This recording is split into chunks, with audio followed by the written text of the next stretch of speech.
I'm going to beat you into the living death.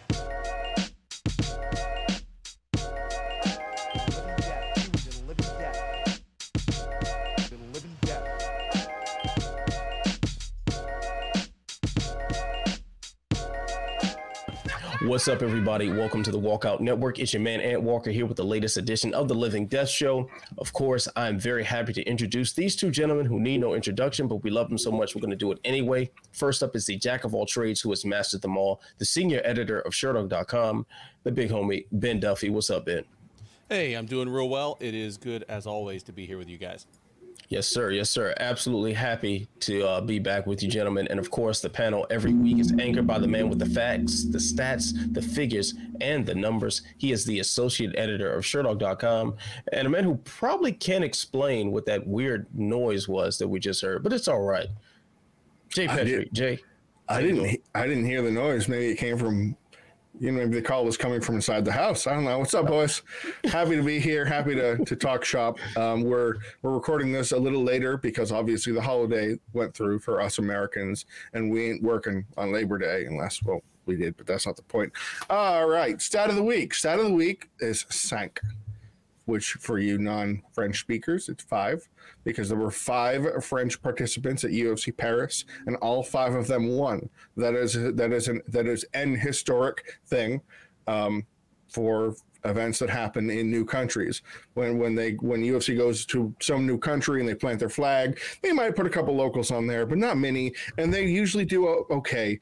But UFC went all out with 5 fighters, and they all won. So that's a very unusual and big thing for them. So yay, vive la France. Yes, sir. French fries for the win. All right, gentlemen. So let's go ahead, and before we talk about UFC Paris, there are a couple of things that we want to brush over in that. But the big news right now, I mean, this broke maybe, I don't know, an hour or two before we were set to record. Anderson Silva versus Jake Paul is official October 30th, I believe, 29th in Phoenix, Arizona. I mean, we heard the rumor, and we were going to talk about this before because it was all but confirmed, but when the outline was made. But of course, since it is absolutely official, Anderson Silva's got his license, Jake Paul's got his license, and everything is a go. So now that this is official, what do we feel about this matchup? I am surprised this is happening. Last time we talked about Jake Paul, I pointed out that of all the people that he has boxed so far, there's 3 categories. Much smaller than him, much older than him, or barely trained. They've all been at least 2 of those 3 things, if not 3. Anderson Silva is going to be as big as Jake Paul and is far more trained. Yes, he's, 45 now? But he looked dazzling in his last boxing match. I mean, whatever else you say about Jake Paul, this is him daring to be great, because I expect that Anderson Silva is going to whoop him and like make him look childish as he does. So at the very least, either like the fun gravy train is going to come to an end, because this stops being profitable, I think, the first time Jake Paul loses. That's either going to happen now, or all of a sudden he's actually kind of a good boxer. Not just a good celebrity boxer, but he's kind of a good boxer. So one or the other of those things is happening in like 2 months. Jay, what are your thoughts? I have a lot, and I don't know how exactly to parse them the right way, because Anderson Silva is 47, and he looked good in his last fight, the exhibition I'm talking about, against Bruno Machado, who's a fellow MMA fighter. He fought like UAE warriors, and he was significantly smaller, and Silva treated him. I think he dropped him, really almost finished him in the 5th round, but he rode him out to a decision. But it was an exhibition, so no one cared. Silva has looked, I mean, I guess, can you really look great against Tito Ortiz in the boxing ring? I mean, he smoked him. Absolutely, he did the thing, and he decked him, and that was a legit knockout. And then the one before was Julio Cesar Chavez Jr., which was the one where Julio Cesar Chavez was basically like, you know, he's still not my boy, kind of that situation there. He wanted nothing to do with that after that lame performance, and somehow Chavez picked up one of the nods on the scorecards in a really, really, really terrible split decision. I'm throwing a little more cold water on it because I don't know. Can Paul be considered a legitimate boxer if he doesn't actually beat any boxers to get there? Like, I know that in the boxing world, like, you know, a fighter will get to like 15-0 fighting maybe one opponent with a winning record. It's just how it is. Like Danielle Wolf, who's fighting in the UFC, was an amateur boxer with like 30 wins on her record, and 16 of her wins were against people who like had a losing record. That's pretty par for the course. And then Silva's look good, but he's old, and he's fighting. This will be a 187 catch weight, I guess. I don't know how or why. Maybe it's the 8-week notice. It's an odd situation that Paul has a lot to lose here, because I too believe that Silva is going to stomp him. I don't know if he's going to finish him. He might not be. I don't want to say not be allowed to, because I don't want to claim a fix. But it's, you know, you can smell. Like just like riding out to a decision, like not quite like a Latis or a Maya situation, but like there's nothing you can do to hurt me, so I'm going to have fun until it's all over kind of Silva performance. And that would probably be the worst thing for Paul. Actually, let me ask you that then. What will be worse? What will be a worse result? Anderson Silva gets up there within 2 rounds, knocks him out cold, all the way, KO, maybe not like a face plant like a Woodley, but just it knocks him out. Or Silva does the dancing Silva thing and wins 8 rounds. I think it's an 8-round fight, so he wins 7 rounds, and the 8th round was, you know, kind of a toss up. Is that worse for Paul, or is it worse for him to get crushed? It's worse for him to get crushed, I think, because Jake Paul is a guy whose celebrity is built on these viral moments. It's built on this one crazy thing and this one thing. Like Tyron Woodley became quite a meme. And probably still is if you peruse your timeline hard enough for that one moment of being knocked out. Never mind the moments of success that he had in the first fight, or the fact that him being gun shy is what led to it. Like, no one cares about all that. No one cares about the X's and O's on that. When Woodley was actually trying, he proved to be the better striker.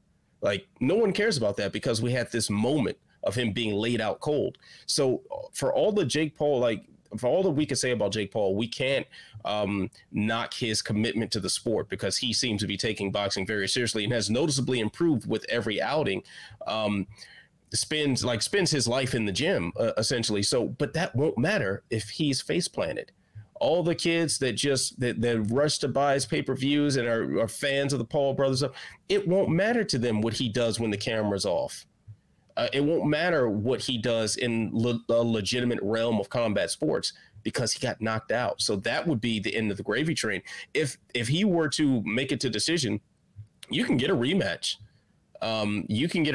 Like, even if he gets totally washed throughout the whole thing, you can spin that. I mean, you just said how the scorecards got a little tricky when Silva beat Chavez Jr. Wouldn't be surprised if the same thing happened. If that were the scenario. Now, I am cautiously excited about this for several reasons. One, I'm a degenerate, and the moment this was made official, it was like, okay, well, how much is it, and how much money can I stand to part with without missing? So I'm like, all right, cool. Well, that money is gone. That day I'm dedicated to watching it, and I want to be left alone to enjoy it. So I'm in it as a fan who likes just foolishness, but also as a legitimate combat sports enthusiast, this is kind of intriguing to me, because for all the things we can knock about opponents like Ben Askren or Nate Robinson or Tyron Woodley, their clear deficiencies as boxers, however you want to look at it, Anderson Silva has proven he actually can box. You know, say what you want about Chavez Jr., but this was a guy who held a legitimate world title who grew up in a boxing world with his father being a legend of the sport. This is a guy who actually has legitimate boxing wins and on the world stage and held a title. And Silva embarrassed him. That means something. That means a lot. Even if Chavez Jr. wasn't the best champion of all time, he was a boxing champion. To be a boxing champion, you got to be pretty damn good at boxing compared to the average person who has never boxed or has boxed on a low level professionally or on amateur or whatever. So this is very intriguing. Like Paul is, as Ben said, Paul is daring himself to be great right here. This is a true test for both of them, because at some point you got to think Anderson Silva's been through his share of damage. He's had a life of combat, from his days in Taekwondo to Muay Thai to MMA to now boxing. Like he's had enough dings upside the head. And he's very, very close to 50 years old, training with his 20-something-year-old sons who are, pretty good strikers in their own right. There's a point where the gravy train for him has to come down. It has to stop.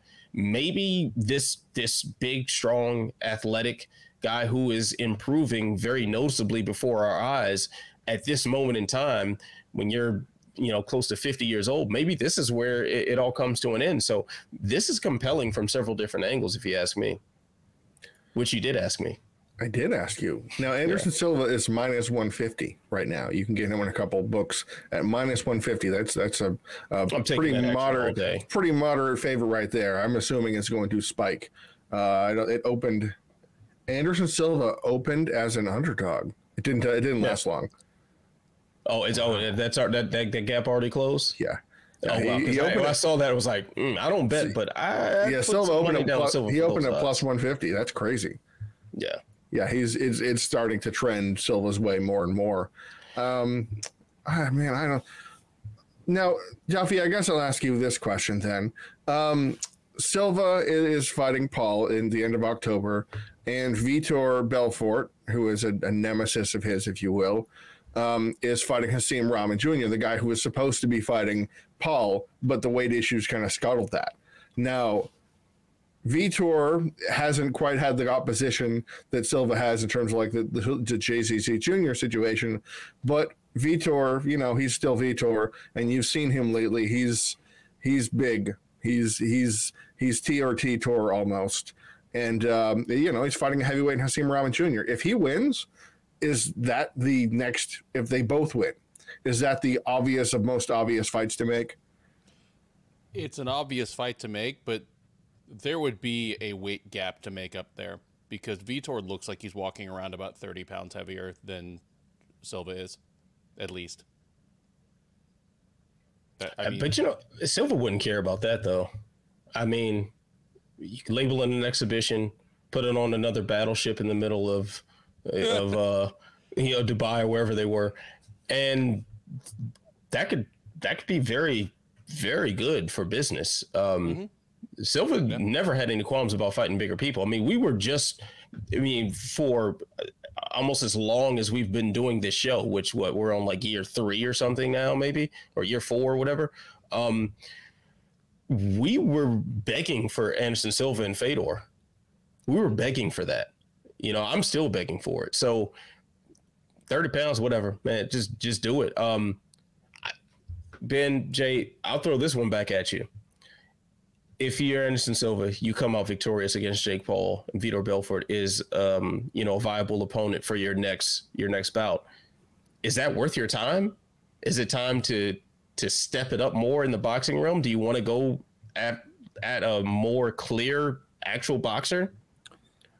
If he's taking a fight with Paul, I don't think he's taking his boxing legacy seriously. And I mean that with all respect, from trying to win a WBC title or something like that.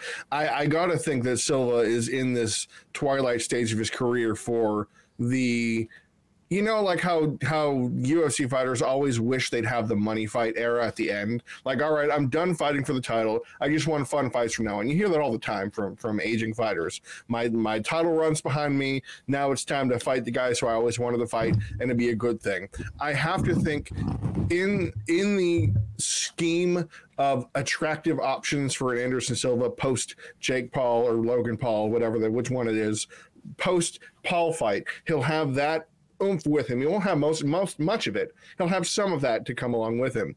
And I have to think that Vitor is a moneyer fight because it will bring in the MMA faithful. And I think that's bigger to drag in that audience than try for Anderson Silva to appeal to the actual boxing faithful. But maybe that's me. I disagree with you on that one, Jay, because it's Anderson Silva. He has the MMA faithful. Yeah. Like, Anderson Silva could say he's going to box, Charlie Sheen, and we're there. Oh yeah, take my fellow and take my money. Yeah, it was like, oh, I'm there. Like I say the money would be going further into the boxing room because you've got MMA already. I mean, how long have we talked about him and Roy Jones? How long has that been a discussion? That's the other one. That's the other money fight that I think Duffy. Which one do you like more, Duffy? Vitor, Roy, or something else? Or an actual step up? I don't want him to take an actual step up. Why? Like, there's no way that ends in enough legitimate accomplishment to really affect his legacy one way or the other. I mean, it is surprising and admirable enough that he's become as good a boxer as he has, crossing over into it so late. And of those available matchups, I like the Roy one. It's been an openly spoken dream of his for over 10 years. Like, why not make it happen if they can? You know, I've seen what it looks like when he embarrasses Vitor. Yeah. Yeah, that actually, I like that one for him a lot. And the thing is, you're going deep into the boxing realm. I don't mean finding, some hot shot who's 16-0, and I'm talking about you find the Roy Jones Juniors out there. You find you find like a faded legend, and you bring them back for this one, because that would still be a legitimate boxing test. Age wise is equaled out. And someone who's been boxing their entire life, that would be a challenge for him. So I'm all for it. I'm all for this happening, him versus Paul. I'm all for the logical options next if Silva wins. But now let's talk about the flip side of that coin for a second. What if he doesn't? Like, what if Jake Paul comes out victorious? What would you like to see? Where does he do after this? Does he take that Roy fight? Well, Paul is on the opposite tip from Silva. I think he sees a limited window of opportunity to maybe get some actual boxing accomplishments, and I think that is important to him. Otherwise, he'd still be slapping around YouTubers. I think in his own mind, what Jake Paul wants more than anything is X number of years from now for people to be saying about him, he actually could have been a great boxer if he'd taken it up younger. Like, I think realistically, because he's not a dumb guy, and I don't think he's delusional, I don't think he sees himself as ever an actual potential boxing champ, but I bet he wishes people would say from him 10 years from now, hey, Jake Paul probably could have been a champ if he'd tried it sooner. Like, I think that's his top end goal. So I think he goes after as a legitimate a boxer as he thinks he has, like, a reasonable chance to beat. And you guys think I'm walking too far off the reservation if I say that Jake Paul could be thought of as like the Kimbo slice of boxing?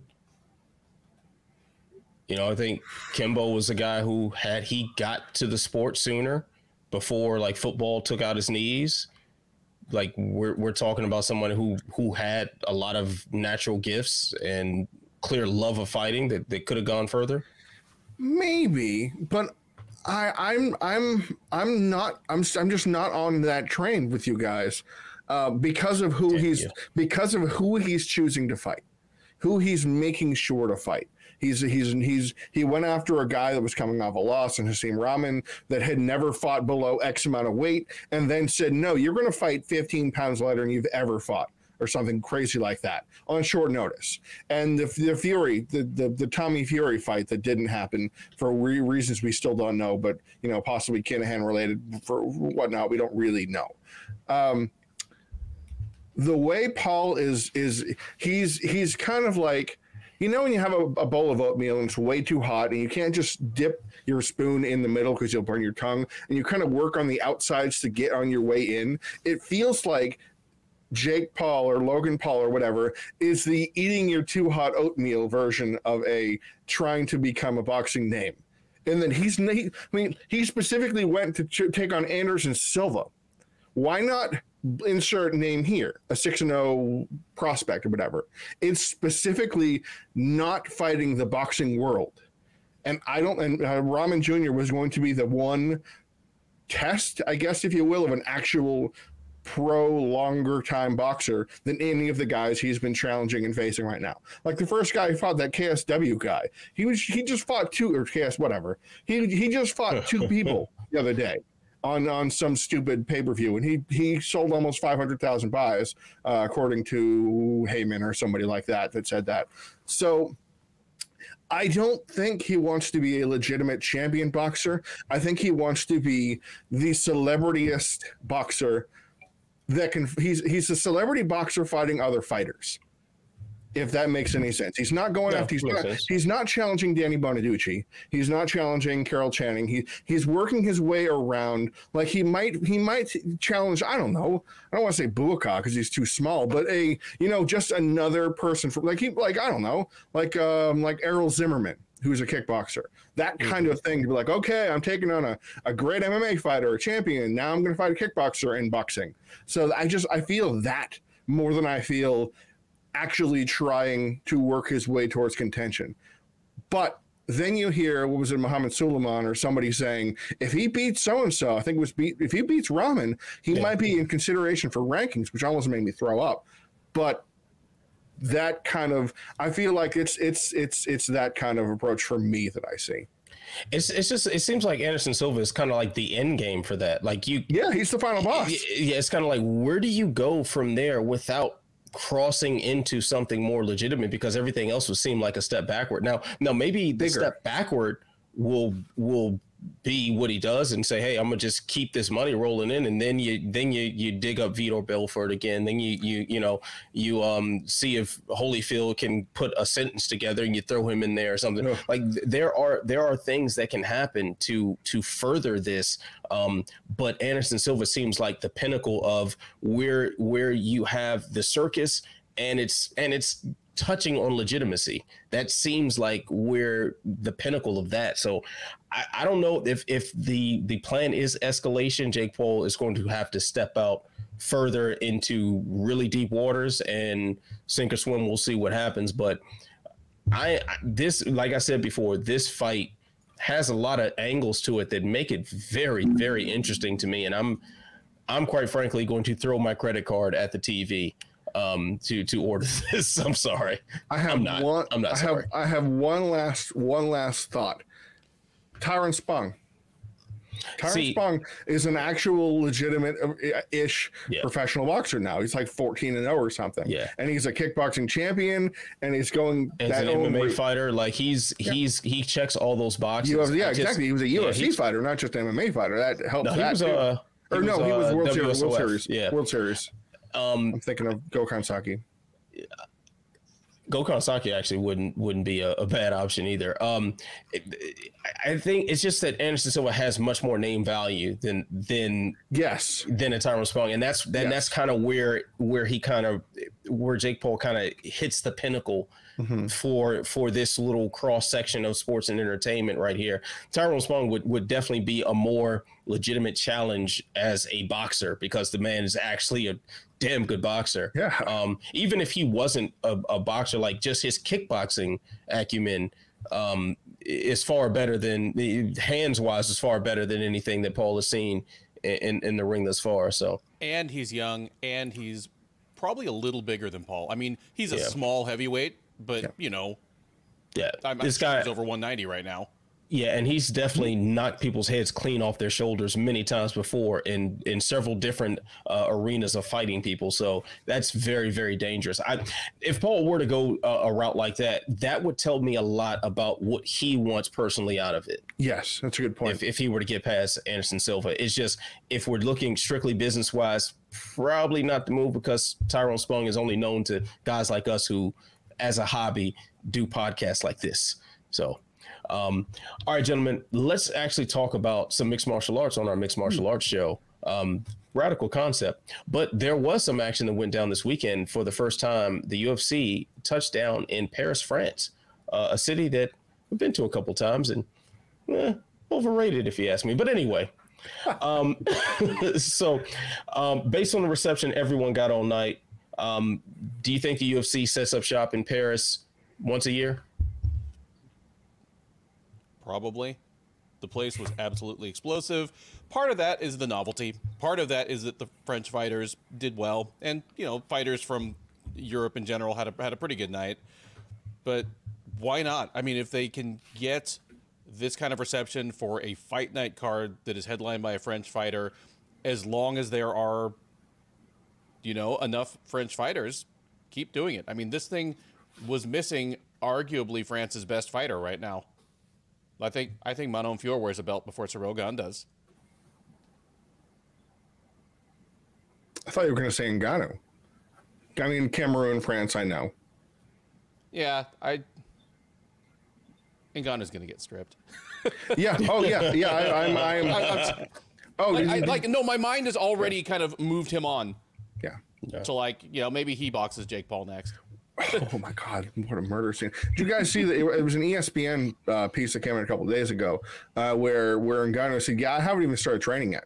I'm still not by on my legs yet for whatever." Like he put on a show in terms of appearing at the France card, but by the time he comes back around, if it's September 2022, and he still is recovering, not even starting to train and get back into shape yet. His championship days are now numbered, and we're going to have to see Ciryl Gane versus Curtis Blades for the title, and then Ngannou's going to sit in the sidelines and go, "No, I've beaten all of you." He's going to sit in the sidelines and laugh.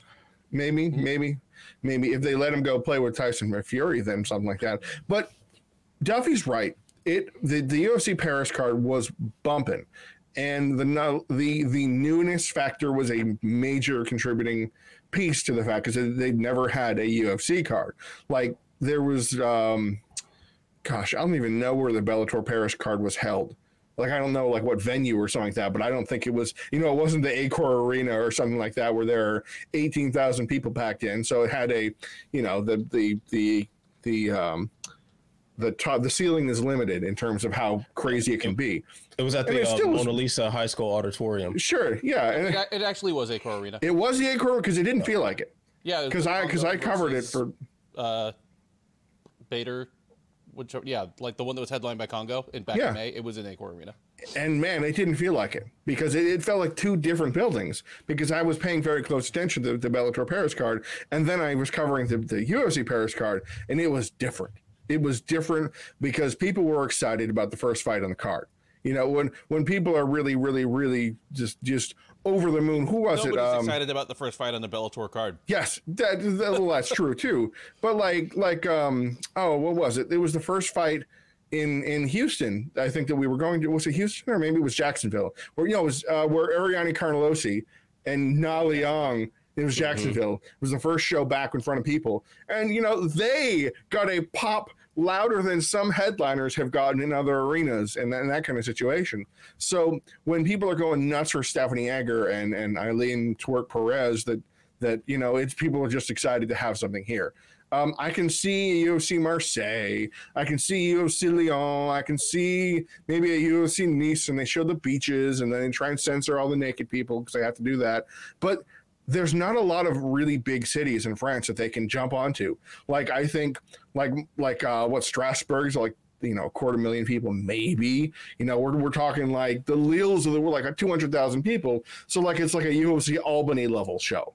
Mm-hmm. And is the UFC really going to take a low tier fight night to I don't know, to Bordeaux. I don't know. I feel like it's a different kind of, the UFC's too big for that, if that makes sense. I think that Bellator Bordeaux is the alliteration, but I don't think UFC. So I think it's a UFC Paris, make it a almost yearly rotation, but I just don't see a ton of cities getting the big UFC treatment because there just aren't a lot of them that really get it, and like to deserve it, like the excitement level of like a UFC Fargo. Yay. Yeah, see, I don't even think that this becomes a yearly thing going specifically to France, because Europe just operates differently than the US. Like, notice when they have a European card, it's European fighters from all the other countries, because it's just so easy to travel between countries in Europe. Like, I'd spent a little bit of time I spent in Europe, like literally a bus ride went through 3 different countries. So this is very common in Europe. So you can have, so you gotta touch, if you touch Paris, well, you can get some German fighters there too, but do you go back to Germany, or do you go to Sweden?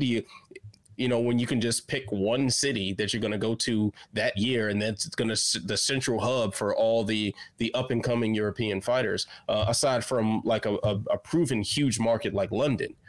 That's probably the only European city that's going to get that yearly treatment if I'm in charge of scheduling things.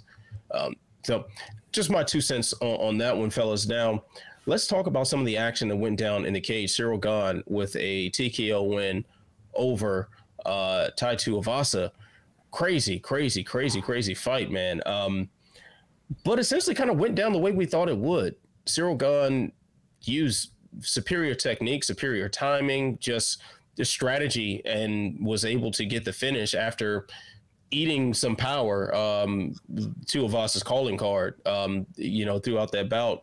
Do you think the loss for Tuivasa does it in some weird way improve his stock, considering how well he looked, how well he did against Gane? Yes, because I was right until I wasn't anymore, and I'll explain. For the Short Dog, I wrote the betting odds column for Prime Picks, and for we always have to have some sort of action in the main event because it's the fight people want to see, and I wrote up a three paragraph breakdown of why Tai Tuivasa is going to knock out Ciryl Gane, how he's going to be able to get past the distance, get past the range, crowd him in a certain way, and use his own toughness, and know I'm going to have to absorb a deep kick up the middle, a long sharp jab, or a 1-2 that's going to catch me on the way in, and still get there and close the distance. And he did it, and he knocked out Ciryl Gane, and then Ciryl Gane recovered like somebody like Robbie Lawler, I guess, back in his heyday, in the boom, he's out, no, he's back in kind of situation. I think Tuivasa, a lot of people expected he was going to get thrashed and was going to be just kind of snake charmed. We've all said that this coming week, that he was going to be dazzled at the length. He was not going to be able to get in. Ouch, my guts hurt because he keeps kicking me. We knew that was going to happen because it happens. It always happens to whoever Ciryl Gane fights. But I thought Tuivasa was going to be able to push through some of that and do what he likes to do best and be reckless, be lunging, because he has to. It's the only way he's going to get it. And for him to be able to get in on Ciryl Gane the way he did and knock him down, he was the first fighter to knock Ciryl Gane down, period. And was this close to knocking him out. Ciryl Gane admits he got knocked out. So I think this makes it from a yeah, he's kind of like a meme contender, to Tai Tuivasa has some staying power at the heavyweight. Yeah, not mad at that at all. Ben, what say you? Yeah, this is the outcome that managed to work out best for all fighters involved, because it leaves everybody more excited for Gane's next fight as well. He won an exciting fight. He proved that he can take a punch, because through his first, 6 UFC appearances, not only had he beaten everybody pretty easily, like up until the Ngannou fight, but most people had barely laid a finger on him. And here he took a punch from one of the hardest hitters in the division, and he recovered. So it answers a lot of questions that had not been answered through his first run. Obviously, aside from actually winning the fight, it was about as good a performance as Tuivasa could have had for his own stock. Because at least he didn't go out like Lewis, where Lewis was like, okay, I'm not going to get snake charmed. I'm going to take the fight to you. And Lewis just got outclassed badly. Like, he got hurt. He still really didn't manage to land any effective offense on Gane. None of that was true of Tuivasa. Like, he fought the best possible fight a technical brawler type fighter like Tuivasa could against someone like Gane. Yeah, it was. I'm sure Tuivasa probably doesn't think of it as such, but it was kind of a win for everybody involved because it makes Tuivasa not a joke as a top contender, not a fluke, and it makes Gane a more appealing prospect as a potential champion a year from now. Definitely. Like, we're not looking at the heavyweight George St. Pierre just kind of throwing a wet blanket over the whole division for the next 3 years. Yeah. Yeah, definitely. Good points there. Now, let's talk a little bit about the co-main event here. Robert Whittaker styled on Marvin Vettori for an easy unanimous decision win. I didn't catch any of the post-fight stuff. And I watched the interview, but obviously Vettori was speaking in Italian, so I have no idea what he said. Did he get on anybody's microphone and declare that he won that fight? Please tell me that he did. No. Okay. I'm kind of disappointed because I was hoping to just rag on that at some point in the show. But so now Robert Whittaker has, he does away with everyone except for Israel Adesanya in the division. We talked last week about him, pondering a move to 205. I mean, what's next for him? Again, 205 probably isn't realistic. He's just the absolute worst 185er you could try that with. Even if, as I said last week, there are definitely 205-pound fighters he could beat, and there are probably even some in the outskirts of the top 15 that he could beat.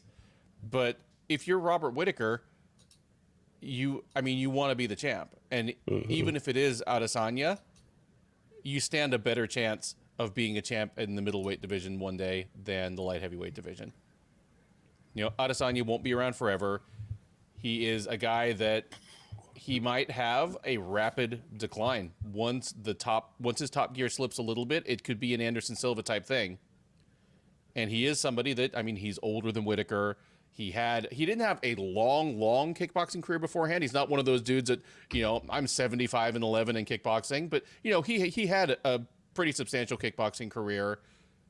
He could almost wait out Adesanya or just hope to do enough and just annoy the UFC enough that he gets a third shot at him and it's undeniable. I don't think it's realistic for him to try to move up to 205. He just needs to stay at 185 and continue to be that rock in the UFC matchmaker's shoe. And pray that Pereira dethrones Adesanya, I would say. Jay, what are you thinking is Whittaker's next best move? Well, you want to know something crazy? Izzy has 80 kickboxing matches. I didn't know that until right now. And I've been writing about Izzy for a while. He has 80 kickboxing matches under his belt, too. That is a lot. That's more than I thought. Yeah, even though he's knocked out a lot of them. I think I don't know that's actually knockout number, something like like a third of them. So it's not like he wasn't like a one-shot killer. So it means he went the distance a lot in kickboxing. 5-3 or 5 rounds, it adds up after a while. I think that Whittaker, his performance at 185 against a much larger, not hulking, or plodding, kind of ambling, I think is the right word, of Vettori, was just played into his hands exactly how we hoped it would in terms of our predictions versus the performance, not in terms of rooting for anybody. But I will note one other thing. Robert Whittaker just killed UFC Italy. I love you, Tudor Deontay. You asked Shaw at the conference, when is UFC Italy happening? Well, it's not when the best guy in the division is on a losing streak. And there's only 2 Italians left right now. It's just there's no UFC Italy right now, and Robert Whittaker has something to blame. Of course, who just beat? Oh, come on, Roman Kopylov also heard it too because Alessio Takier was retired. This, it was Robert Whittaker doing his thing. And I think he can do that. I look forward to when he fights Paulo Costa because that's about the only guy in the rankings around him that he hasn't beaten yet. And I don't feel like there's any reason to run back Brunson, to run back Cannonier, any of those fights, to run back Till. There's just nothing there to go, boy, I want to see that again. So, yeah, I like Whittaker making things very difficult at 185. I think that's a good spot for him. And, I want to see him fight some of those smaller 205ers, but I don't really want to see it that badly. Makes total sense. All right, well, let me go ahead and get this clock going. I still don't know what the issue is with this app. I'm probably just going to delete it and download the original app I use, but then I got some warning on my phone that it was using a lot of data, so I just felt like maybe this is like some spy software or something. They're reading my text messages. I'm real paranoid like that. But anyway. How can a clock app use any of your data? It's a fucking clock. Yeah, exactly. Unless he left it on the whole time. It's just a timer. It's not it's just a timer. Yeah, just, I just use it to like time bag work in the gym. Like that's really the only like when we added the quick hit segment, that became a good second use for this app. Like it's really amazing that happened. Oh, you know what? Actually, I got my old phone right here, and it charged up enough in time for me to go ahead and use this. So let me go ahead and pull that up because that's just so much simpler. It makes all the sense in the world. Now, Jay, I'm going to start with you on this one. Let me make sure I got the right selection here, because I got all these different settings right there. Oh, there it is. There it is. And the volume is all the way up. How many more wins does Nassourdine Imavov away from a middleweight title shot?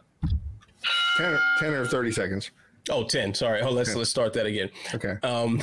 So how many wins until he's ready for a title shot?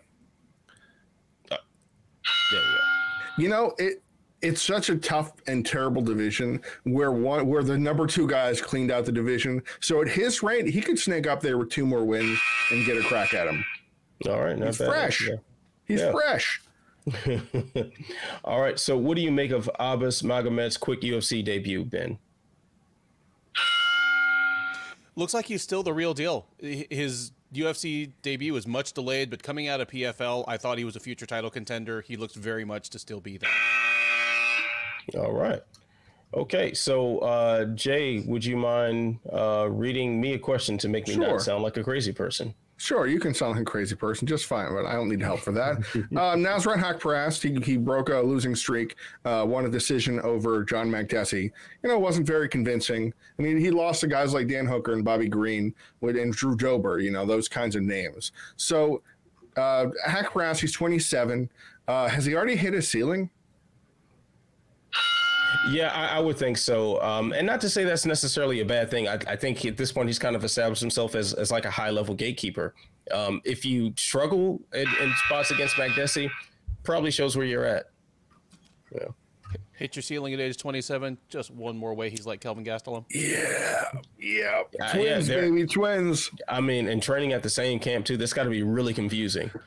Can you imagine like Cordero just being totally confused when they step on the mat? Like what?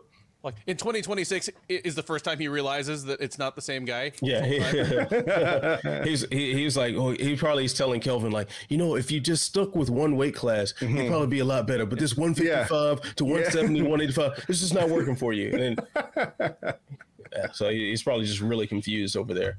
All right, he'll realize at that point that the Gastelum's never been paying. It's like somebody owes dues. He's like. He just thought it was one guy paying the whole time, and just like they're probably splitting it in half. They leave the gym every day and dap each other up in the parking lot, and on the way to Sonic or something. It's like, which I think there's a Sonic near both Kings. Your cars here.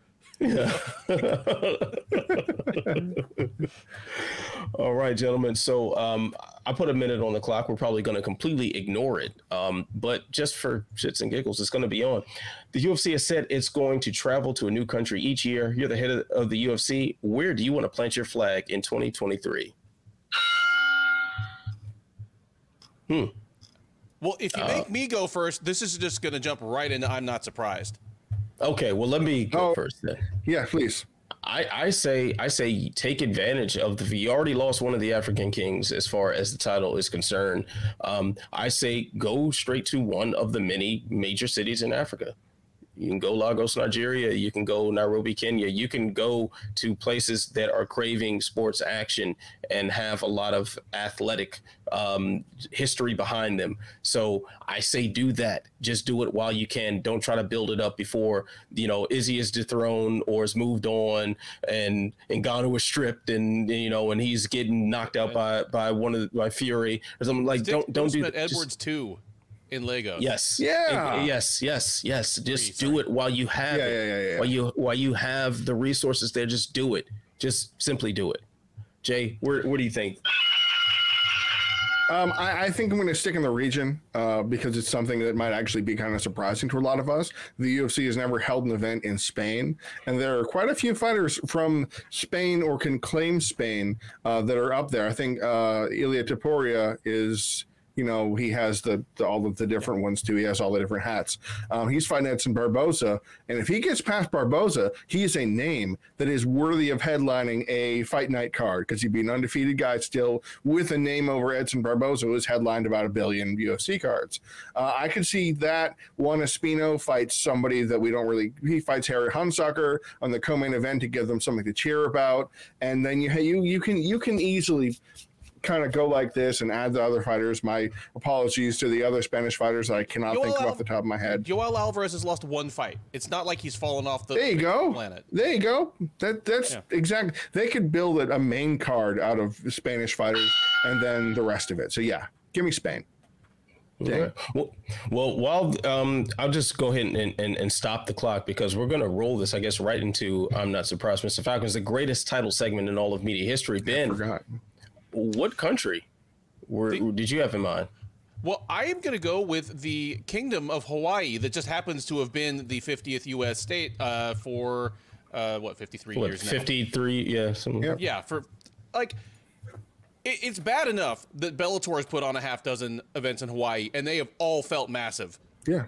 They stacked them with Hawaiian fighters. They had a Hawaiian champ for most of that period, and in contrast to what Jay said about Bellator putting on an event in the same arena as the UFC 3 months ago, those events in Hawaii have felt huge. They've done big spectacle walkouts. They have had hula dancers. They've had Goldie and Big John in some shirts that must have made even Jay blush a little bit. With jealousy. Some serious pineapple field camouflage. As Jeff Wagenbach is just Birdman rubbing his hands together. That was already a loss for the UFC. Now Rizin Fighting Federation has announced its intentions to have an event in Hawaii in 2023. They announced it today, and they're their stage dressing, because they went to Hawaii to announce it. They had Nobuyuki Sakakibara, the former head of Pride, the now head of Rizin. They had BJ Penn, that for as much as we've laughed at him recently, if BJ Penn wasn't there, we would have been complaining and laughing about it. You guys didn't have the crown prince of Hawaiian MMA.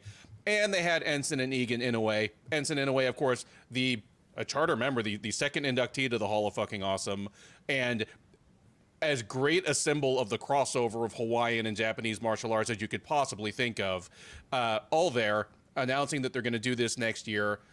Date and place still to be determined, but it's going to be the Blaisdell Arena.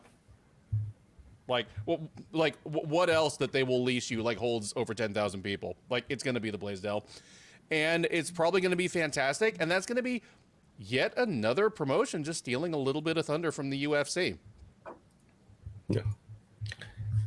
I think the only bigger arena is the Hawaii college. Or that's where they stadium. play the Pro Bowl at. Yeah, right? yeah. I think that's the only one bigger than the Blaisdell, to my knowledge. So yeah, of course it's going to be there. And I think it's literally Aloha Stadium. Yeah. I think there's something like that. Rizin is also the the cause celebre of my I'm not surprised Mr. Falcon segment, because it's not all sunshine and rainbows for those knuckleheads. And I can't entirely blame Rizin on this, but I can. And here's why.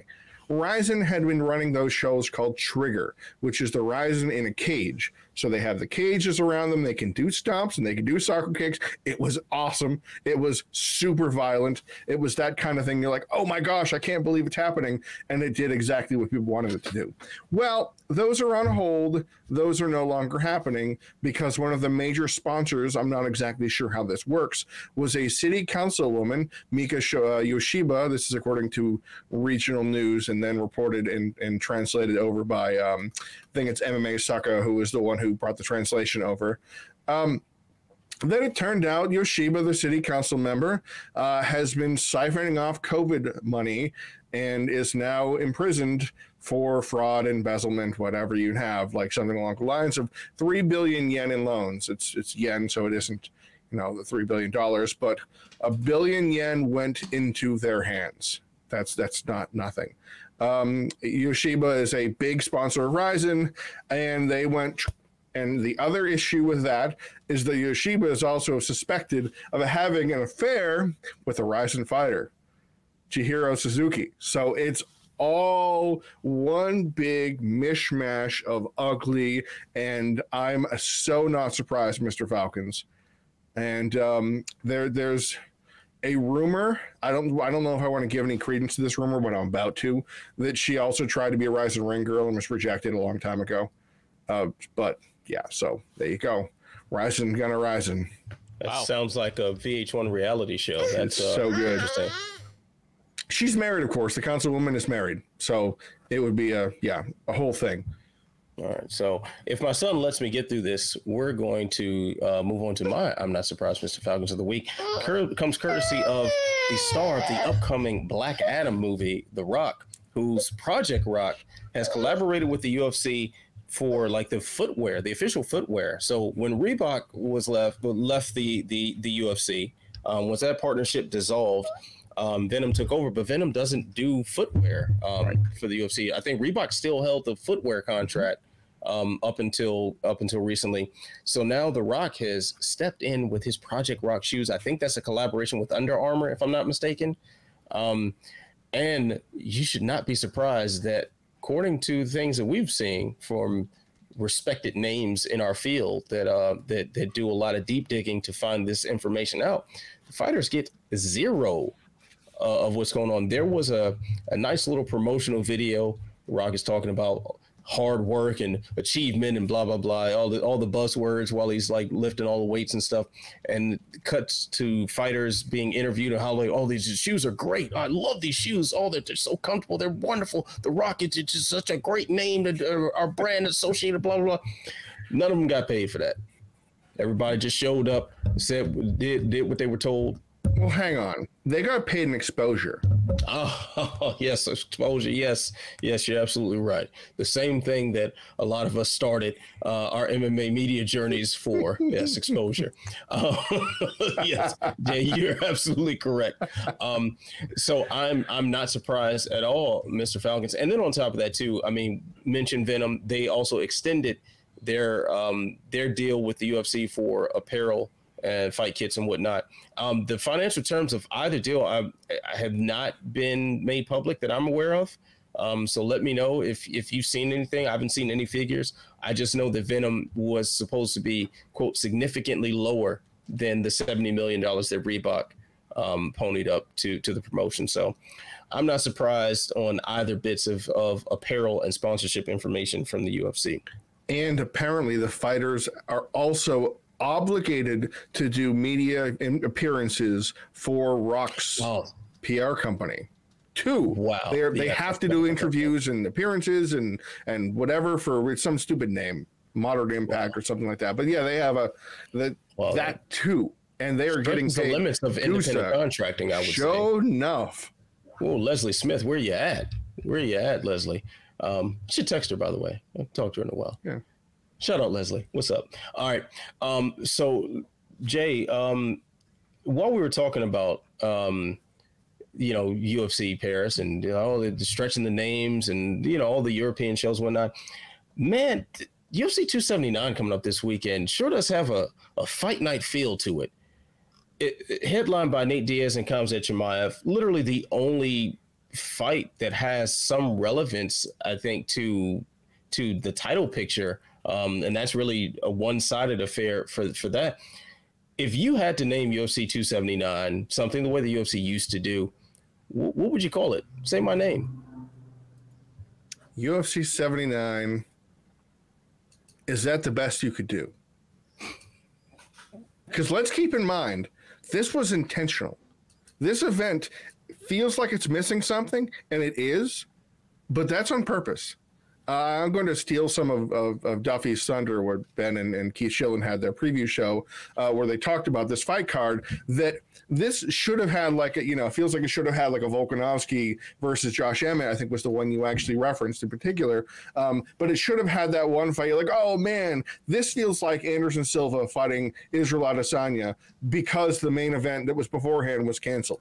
This fight leaves me looking at this. Is this the best you can do? That this was an actual planned pay-per-view that they're going to charge $75 for? Because seriously, the closest somebody to me that is to a title shot is if Irene Aldana gets in there and knocks out Macy Chiasson, or even boxes her out for 3 rounds. Because then number 4, she can have a chance, and maybe she can fight she's a fresh name, can fight Amanda Nunes, isn't a rematch. Because otherwise, you're looking at Chimaev, which I think he's going to have to wait until the Usman thing is done, and then the other things are going to have to go on, and the rest of the fighters have no claim to the championship. So for a $75 pay-per-view in T-Mobile Arena, is this the best you got, is my name for this fight card. Ben? Say my name. UFC 279. Farewell, Nate. This is about as badly as the UFC has tried to wipe its feet on somebody on their way out the door that I can remember. I mean, for me, the gold standard for that has always been kind of Ortiz versus Machida, where they're like, not only are you going to lose, you're going to look terrible while you're at it. Because his little gasp of like a triangle choke in the last 2 minutes of that fight, that was more offense than anybody expected Tito to get off against Machida. Like, that was the point where Machida was just untouchable. And it was just such to somebody that had kind of mouthed off at the UFC specifically about business stuff, which Diaz obviously has done for years now. This is worse than that. This is like, we're going to take serious tread off your already bald tires on the way out the door. Like, we're borrowing your car and we're doing donuts in the parking lot, just like right in front of your house before we like give it back to you. Yeah, this is just a big old fuck you to Nate. Yeah. I can't. The last one I can think of that was that bad is when they gave Cajun Johnson Islam Makhachev and Rustan Kabalov back to back to say, "Get the hell out of here, you union spreading traitor, you rebel scum." And Cajun had surprising success against him. Yeah, if I remember correctly, I think I scored it for him. But I believe I scored it for him also. I think we talked about that on the show. Like, I mean, we saw the writing on the wall. Even if before, I don't know if it was even before we started doing the show, but when he was paired up like that, we 3 definitely had discussions about what was going on. Speaking of the resistance, I mean, Leslie Smith wouldn't take a fight with Fat Aspen Ladd, and so she got nothing. She got her show money and just dumped her. Yeah.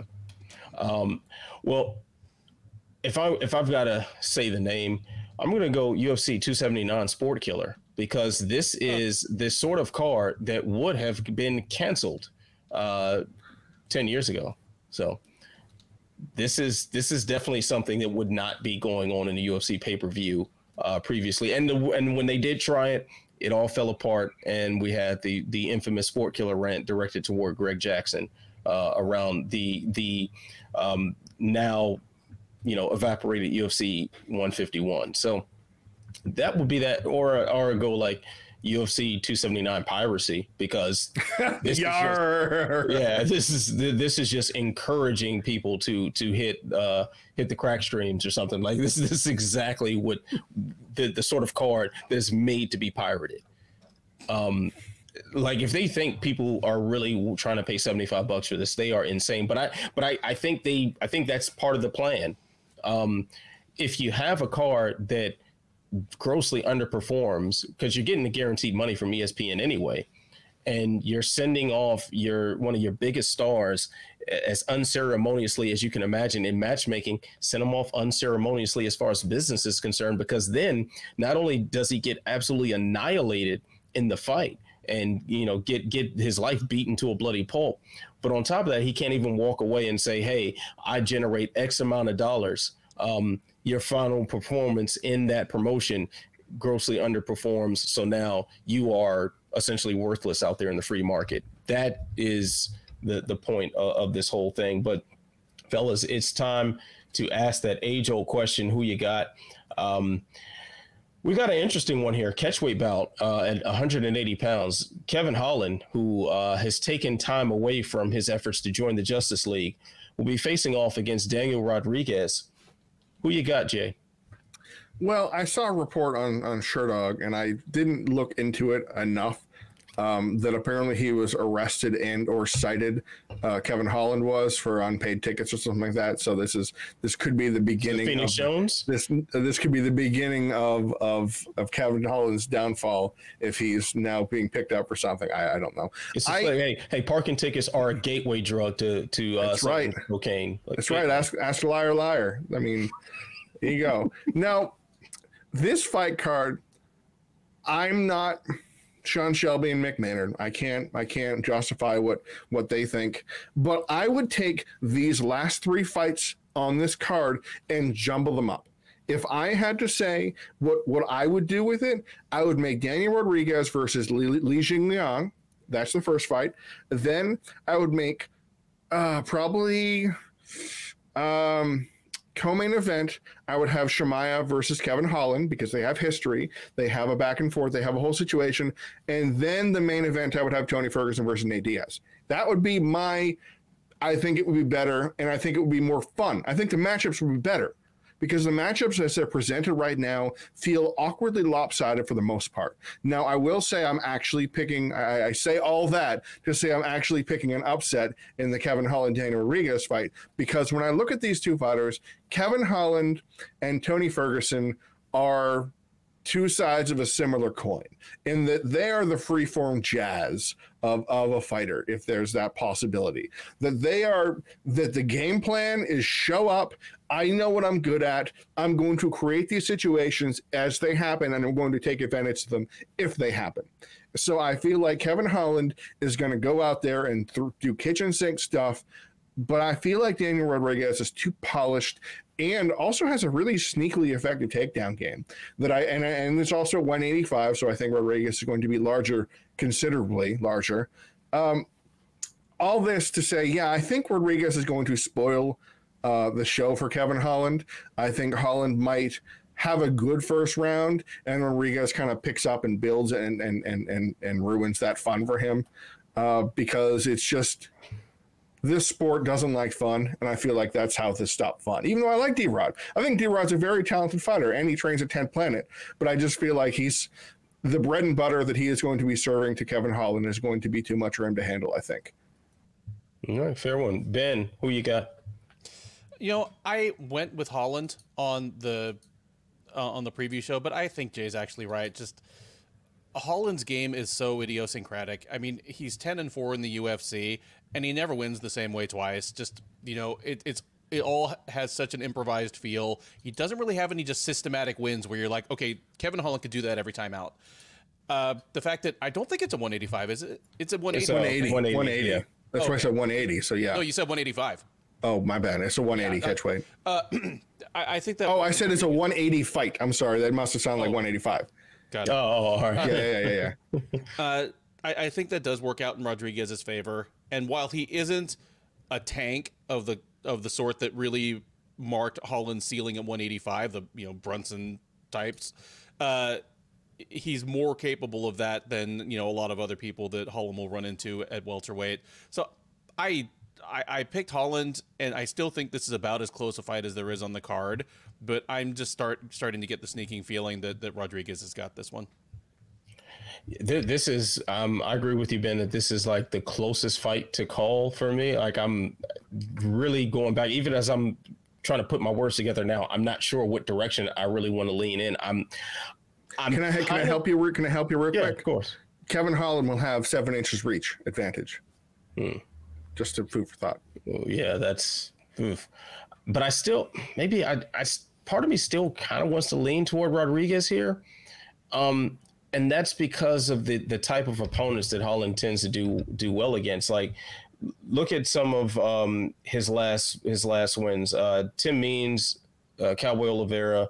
I wouldn't say the faded version of Jacare doesn't really apply to this, but like Joaquin Buckley, Darren Stewart. Those are guys where you kind of don't know what you're going to get each time out. And if you do know what you're going to get, they're going to be wild. They're going to be chaotic. They're going to be kind of all over the place. Kevin Holland is like controlled chaos. He's a guy who I feel has the ability to make things very chaotic, but he has this odd comfort in the chaos to where he kind of controls it to an extent. But if you don't bring chaos, he has nothing to control.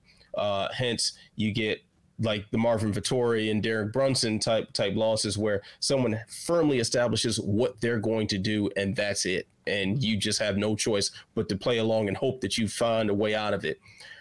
I think Rodriguez is one of those guys who, you know exactly what he's going to do, and he's going to execute that. And all the wildness and stuff is not really going to faze him, I don't think. I could be wrong, but a guy who handled Mike Perry the way he did, a guy who's wild and chaotic, I think he can handle a Kevin Holland. That reach is a very tricky thing to get past, but Kevin Holland doesn't always use his reach that effectively because he just throws things out there and sees what happens.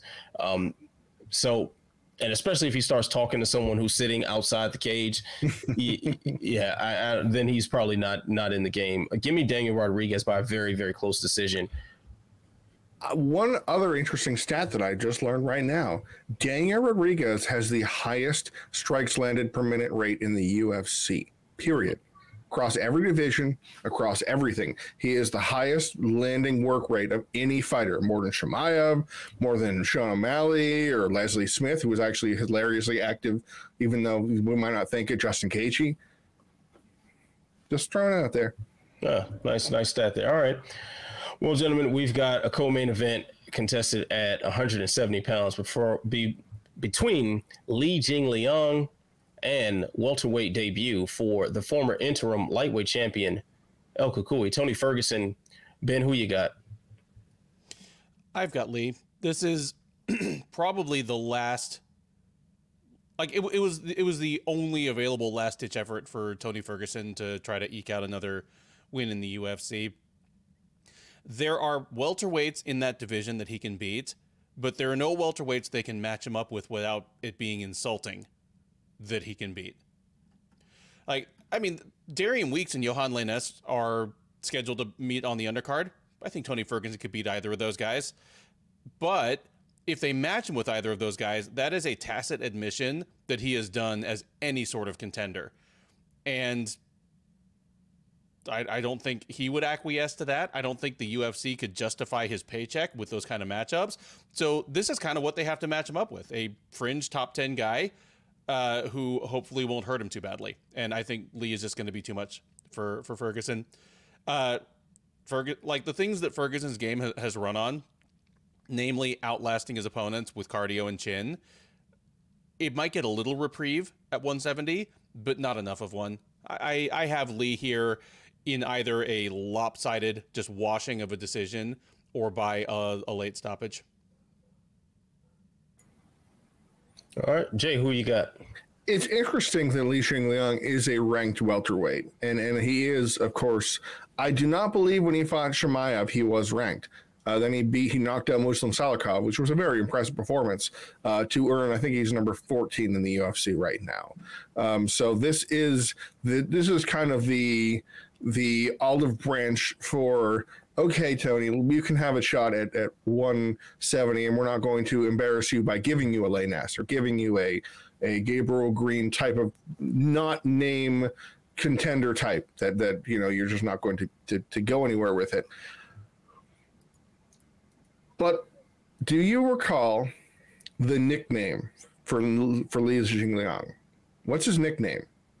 His nickname is the Leech, which is the kind of thing that he can do to guys. He can grind on them. He can suck the life out of them, figuratively, of course. We're not talking the Dark Crystal here. And just absolutely not maul them, but make their life miserable in a 15-minute fight. And that's what his claim to fame was, with a shocking amount of one-shot power that people don't seem to.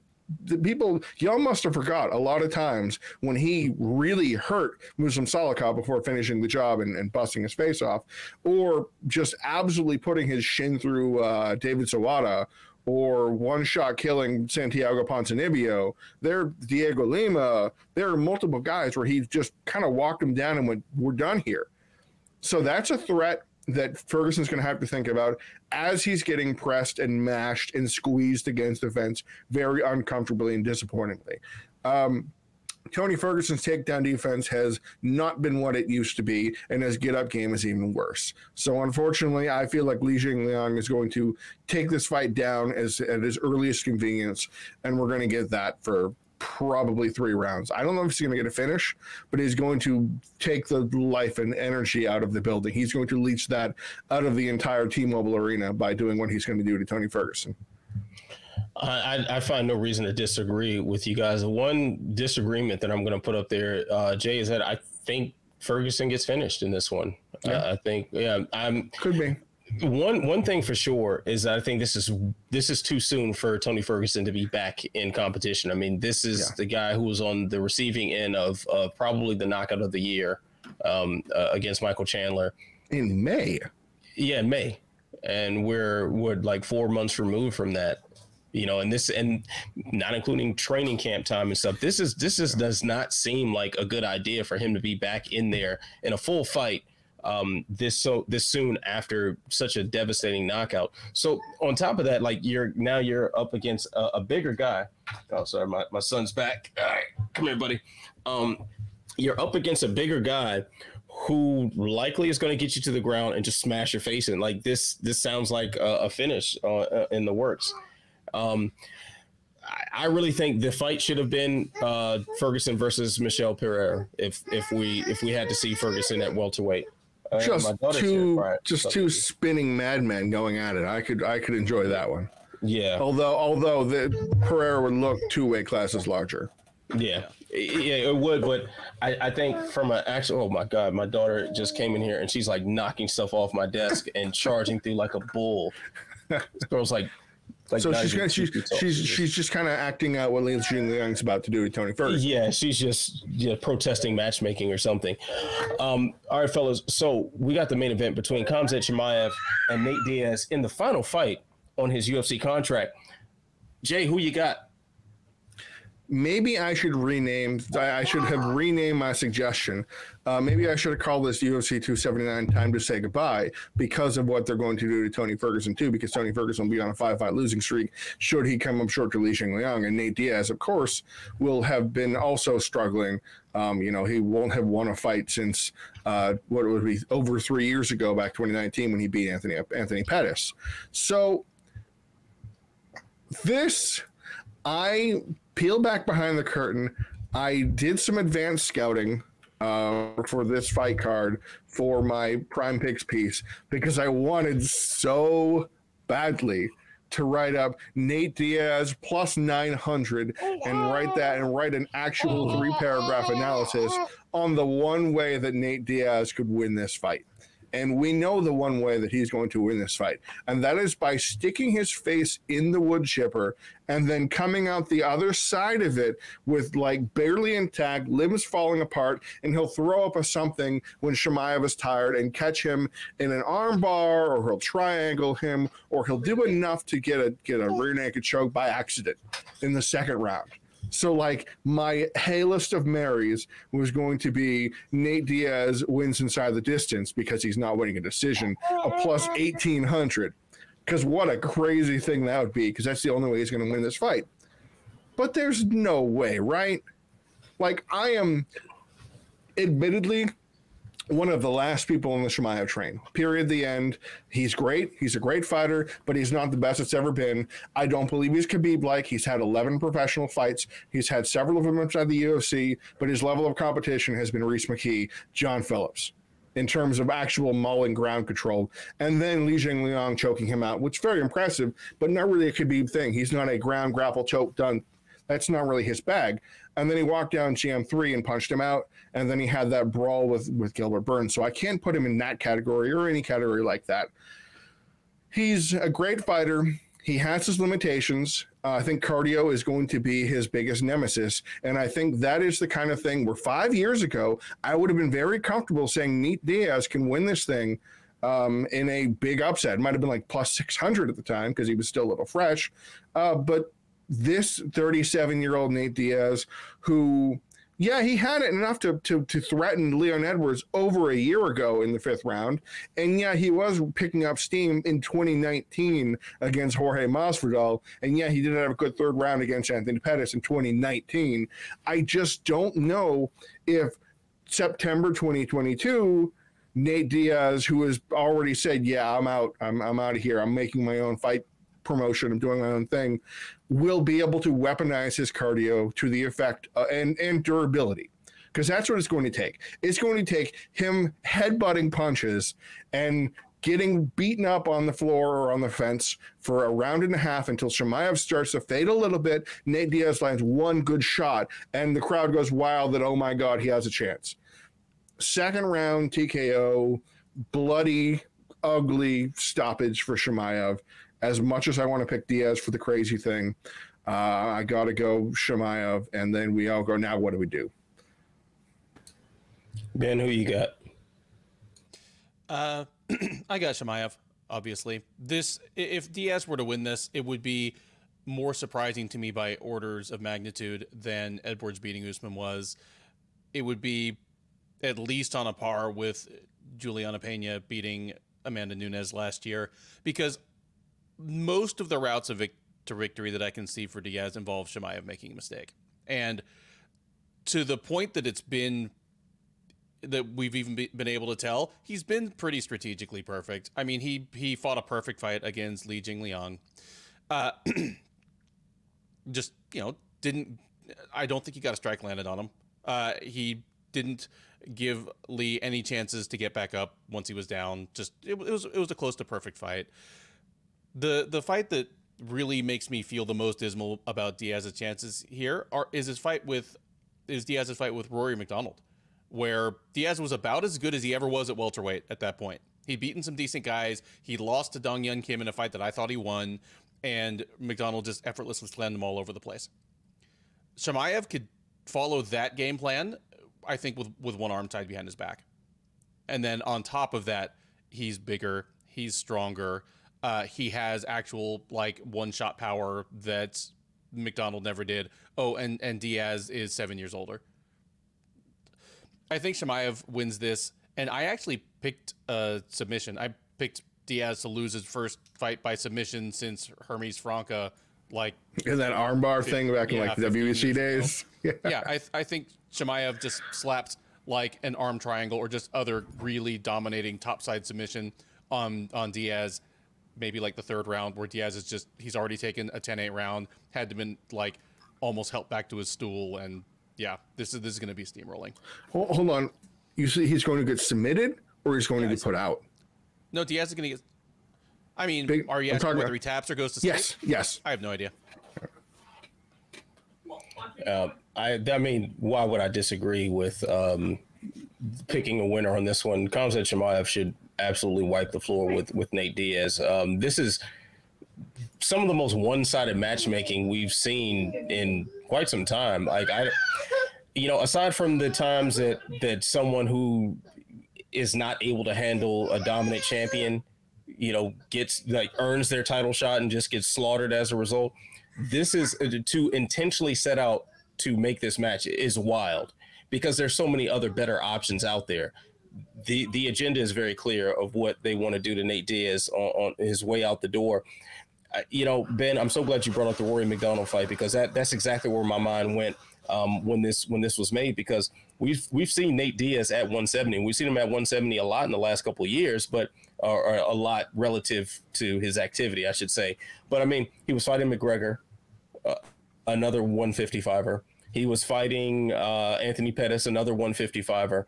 He was fighting Jorge Masvidal, also another 155er.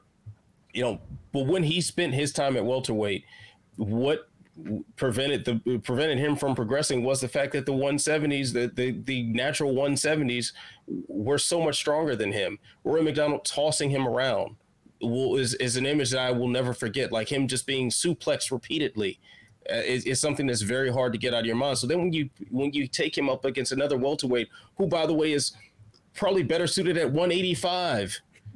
And his specialty is grappling and throwing people around at 185. He's going to toss him like pizza dough. It's going to be crazy to see that. I want nothing more than for Chimaev to start tiring in the later rounds, and Nate Diaz have his Leon Edwards moment where he lands a good shot and Chimaev stumbles a bit, and instead of pointing and gesturing to the crowd, that Nate just swarms him and gets a finish and throws up his middle finger in the post-fight speech and calls Dana everything but the child of God backstage at the post-fight presser. I would love that as he rolls that into his own Paul brother boxing career, and I would love to see that. But we're probably not going to see that. We might see the latter half of it. He's probably going to cuss out Dana. He's probably the middle finger's still happening no matter who wins. That's going to happen. Yeah. He's probably going to parlay this into some other combat realm. He might be the biggest paid guy to ever touch BKFC or something like that. We'll probably see him do something of that sort. But it'll be so much better if he did it on a win. Unfortunately, we don't deserve nice things, us MMA fans. We are a deplorable lot of subhuman, and Nate Diaz is going to get absolutely demolished. This is going to be ugly. He's getting finished. I don't know if it's by KO or by submission, but he ain't seeing the final bell. So, gentlemen, I think that's going to do it for this edition of Unleashed. Big thanks to Ben. Big thanks to Jay. Every week, hold it down. You can check out their fine fight week coverage on Sherdog.com. And you can find me nowhere because, I don't know, maybe I'll tweet about something. I don't know. I may not even watch this live. I never watch stuff live anymore. But anyway, like, subscribe, share, tell a friend to tell a friend, tell that friend to tell 10 more friends. Stay beautiful, stay positive, and stay sexy. I'll see you when I see you. Peace.